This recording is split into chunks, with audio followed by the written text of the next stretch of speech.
वाले जर्री। दो आदमी कब्रिस्तान में बैठे थे, एक अपने दौलतमंद बाप की कब्र पर और दूसरा अपने दरवेश बाप की कब्र पर।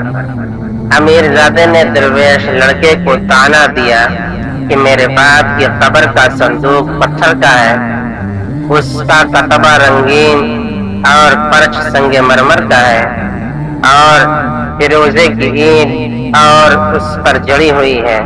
उसके मुकाबले में तेरे बाप की कब्र कैसी खस्ताहाल है कि 2 मुट्ठी मिट्टी उस पर पड़ी है, टिकाया, और 2 ईंटें उस पर रखी हैं। दरवेश ज़ादे ने जवाब दिया, ये दुरुस्त है, लेकिन ये भी तो सोचो कि क़यामत के दिन जब मुर्दे कब्रों से उठाए जाएंगे, उससे पहले कि तेरा बाप भारी पत्थरों के नीचे जुम्बिश करे, मेरा बाप बहश्त में पहुंचा होगा।